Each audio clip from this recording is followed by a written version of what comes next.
त्याच्यावर कारवाई झाली पाहिजे. चाकणकरांच्या राजीनाम्यानंतर महिला आयोगाचा अध्यक्ष कोण आहे? आता लवकरच आमच्या सुनेत्रा वहिनी बसून सगळ्या प्रमुख कार्यकर्त्यांना नेते मंडळींचा विचार करून कोण चांगली महिला आहे ते ठरवतील. इतर पक्षांची देखील नावं चर्चेत आहेत. नाही, राष्ट्रवादी काँग्रेस पक्षाची जागा आहे, त्यामुळे राष्ट्रवादी काँग्रेसचीच एखादी कर्तबगार महिला ही महिला आयोगाची अध्यक्ष होईल.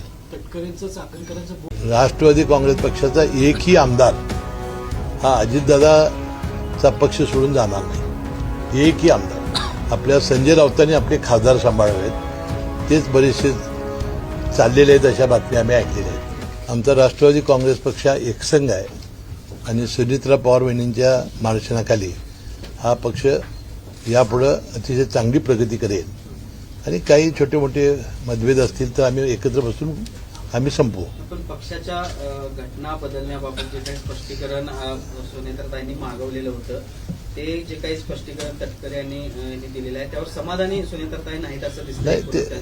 त्या योग्य पद्धतीनं याबद्दल आपलं जे मत आहे ते मांडतील. तटकरे साहेबांना साईड आऊट करायचा हा प्रयत्न राष्ट्रवादी होता.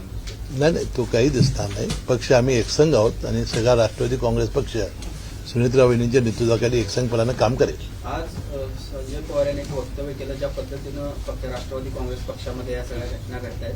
राष्ट्रवादी काँग्रेसचे 25 ते 30 आमदार पुढच्या काही महिन्यांमध्ये भाजपमध्ये विलीन होतील अशा पद्धतीचे कुणी केलं? वक्तव्य संजय राऊत यांनी केले. भविष्यवाणी राष्ट्रवादी काँग्रेस पक्षाचा एकही आमदार हा अजितदादाचा पक्ष सोडून जाणार नाही. एकही आमदार.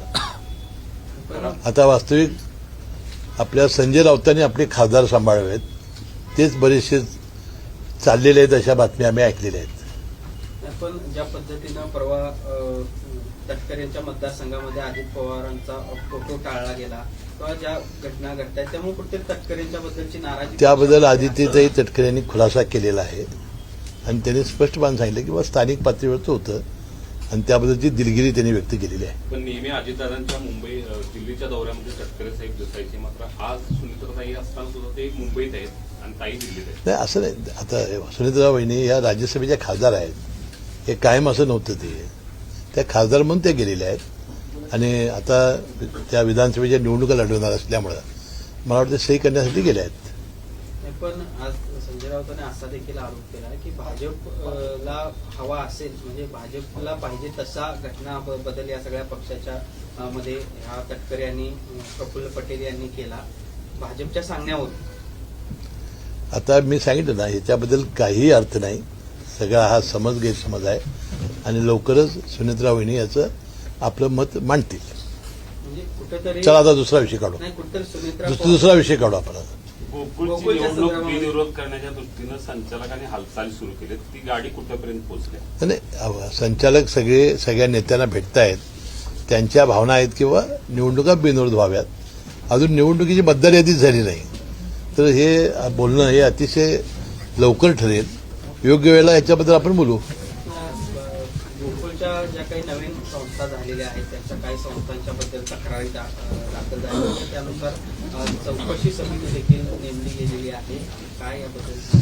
नाही, चौकशी समितीनं नेमणं, त्याची चौकशी होणं हा एक नित्याचा भाग आहे.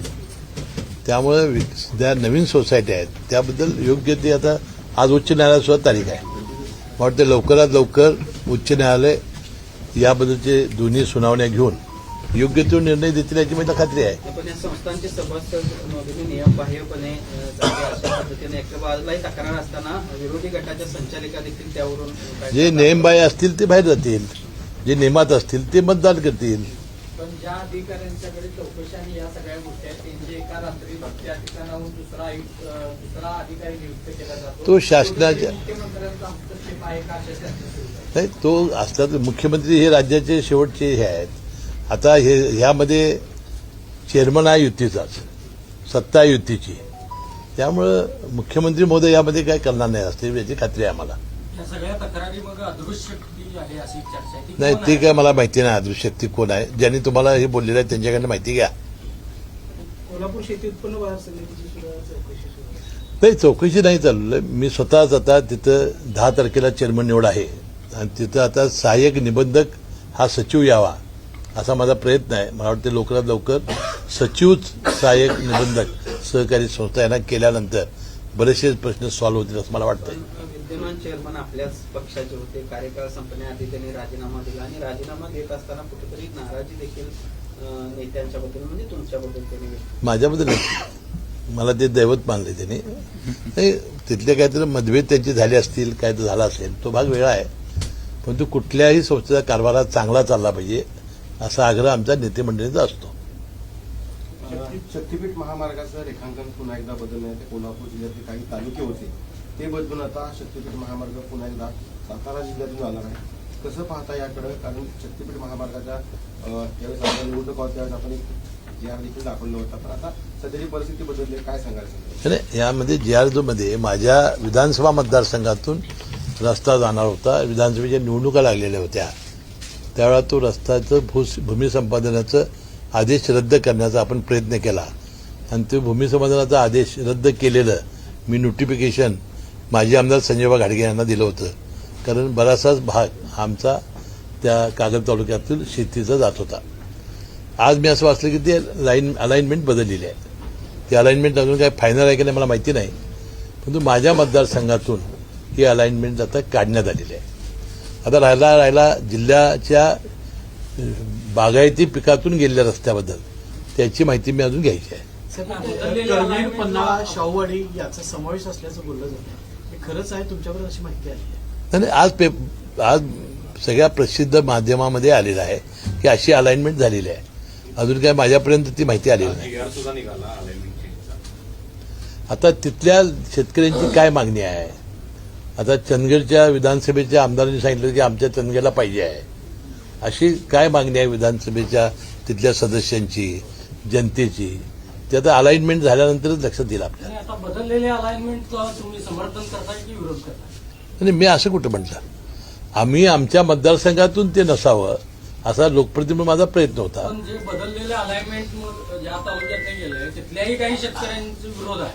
मग आपण आता विरोध असेल तर त्यांनी तो करावा ना.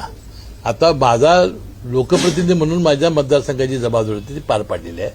आता जिल्ह्याचा नेता म्हणून आता जेव्हा हे शेतकरी भेटतील आणि फार मोठं नुकसान होणार असेल तर आम्ही मुख्यमंत्री महोदयांना भेटू. पण चंदगडच्या आमदारांना वाटते की चंदगडमध्ये हेलिकॉप्टरचा कारखाना यायला पाहिजे, रेल्वेचा कारखाना यायला पाहिजे, शक्तीपीठ तिथून जायला पाहिजे. मग तिथला विकास जास्त होणार आणि बदल कमी होणार असं वाटतं? नाही, तसं नाही. त्यांची मागणी आहे, त्यांनी तो रस्ता तिकडे करावा अशी मुख्यमंत्र्यांकडून मला वाटतं चंदगडला तो रस्ता नेलेला आहे.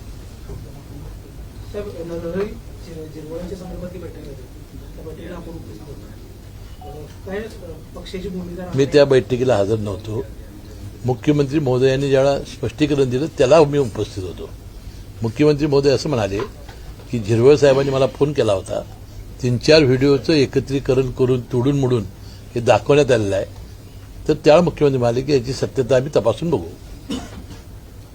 राज्यामध्ये खूप मोठ्या प्रमाणावरती अवकाळी पाऊस पडतोय, शेतकऱ्यांचा खूप मोठ्या प्रमाणावरती नुकसान होतं. कसं पाहता? कारण कोल्हापूर देखील इथल्या 4-5 काल मंत्रिमंडळाच्या बैठकीमध्ये त्याबद्दल चर्चा झाली. तात्काळ मुख्यमंत्री महोदयांनी पंचनामे करण्याचे आदेश दिलेले आहेत.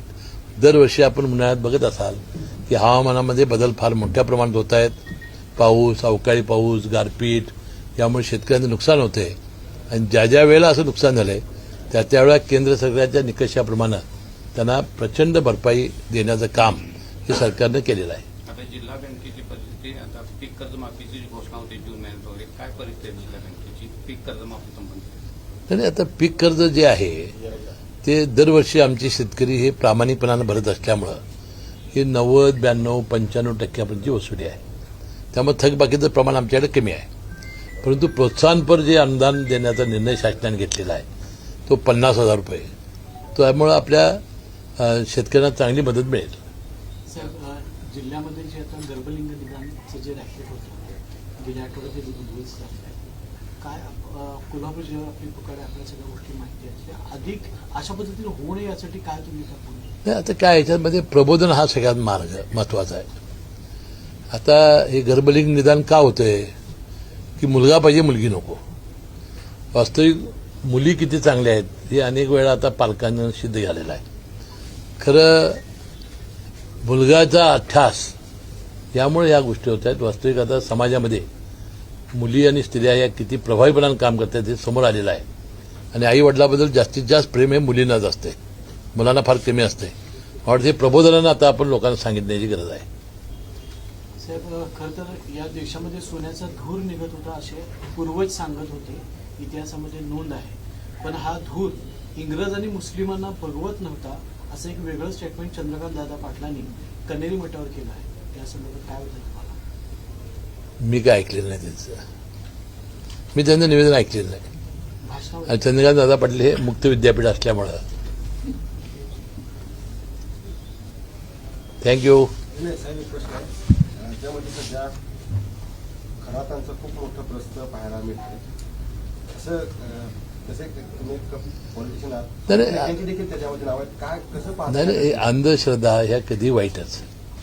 शेवटी आपल्याला माहिती आहे की दाभोळकरांनी आपलं आयुष्य यासाठी घालवलं, अंधश्रद्धा निर्मूलनासाठी. वास्तविक असं जर असतं तर मग फार जगात सोपं झालं असतं.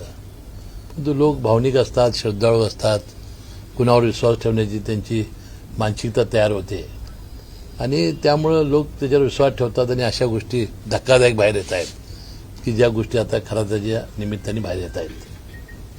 लोकांनी विश्वास ठेवला असतं चाललं असतं. नेते मंडळी देखील विश्वास ठेवतात. शेवटी नेते मंडळी सुद्धा माणसंच आहेत ना. विशेष म्हणजे साहेब, त्यांच्या मुलाच्या लग्नाच्या पत्रिकेमध्ये नेत्यांची ते काय नावं- आता ते काय त्यांचा दोष नाही.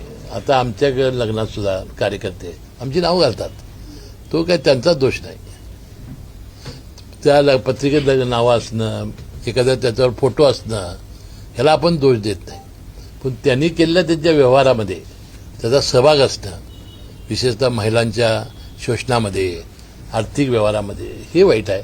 त्याच्यावर कारवाई झाली पाहिजे. चाकणकरांच्या राजीनाम्यानंतर महिला आयोगाचं अध्यक्ष कोण आहे? आता लवकरच आमच्या सुनेत्रा वहिनी बसून सगळ्या प्रमुख कार्यकर्त्यांना, नेते मंडळींचा विचार करून कोण चांगली महिला आहे ते ठरवतील.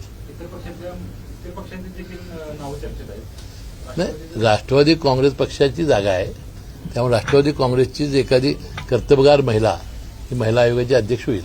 तटकरेंचं चाकणकरांचं बोट का फुटलं या संदर्भात काही चर्चा नाही, त्याच्यात विचारपूस तुम्ही केली?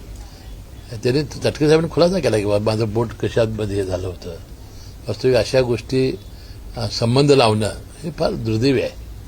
साहेब, काय म्हणाल, दादा गेल्यापासून रोहित पवार ज्या पद्धतीनं राष्ट्रवादीवर टीका करतात, म्हणजे विशेष करून पटेल आणि तटकरे साहेबांच्यावर, त्यांना कोण काय उत्तर देत नाही? काल सूरज चव्हाण आमचे तरुण युवकांचे अध्यक्ष यांनी काल त्याच्याबद्दलचा स्पष्टीकरण दिलेलं आहे आणि हे कसं चालू आहे हे त्याचं सविस्तरपणानं त्यांनी पत्रकार परिषद करून सांगितलेलं आहे. पार्थ पवार आणि एकूणच दोघे भाऊ एकदम शांत आहे. याच्यावरून सुद्धा सध्या राजकारण चालू आहे की पवार कुटुंबियांकडून काय बोललं जात नाही. नाही, बोलतील ना. आता बघा 2 तर महिने झाले जाऊन आणि इतका मोठा धक्का होता, सावरायला सुद्धा थोडा वेळ लागेल. एका बाजूला बारामतीची पोटनिवडणूक बिनविरोध होण्यासाठी प्रयत्न करत असताना काही नेते मंडळी मात्र ही बिनविरोध होणार नाही अशा पद्धतीची वक्तव्य करतात. विशेषतः हाके किंवा अन्य मंडळी निवडणूक लढवण्यावर ठाम दिसत आहेत. नाही, आमची अजूनही विनंती आहे की एखादा नेता ज्यावेळी जातो त्यावेळेला ज्या पोटनिवडणुका होतात त्यावेळेला बिनविरोध करण्याची प्रथा अनेक वर्षापासून आपल्या महाराष्ट्रामध्ये आहे. म्हणजे त्या पद्धतीने सगळ्यांनी सहकार्य करून ही निवडणूक बिनविरोध करावी अशी माझी विनंती आहे. एकनाथ शिंदे साहेब जे काही ऑपरेशन तुतारी ऑपरेशन सायबर करत आहेत, त्यांना आता ते ऑपरेशन सगळं थांबवलेलं आहे. त्यांना त्यांनी शरद पवार जे गटातले येतात ते इकडं आणा, भाजपकडे पाठवू नका. ते काय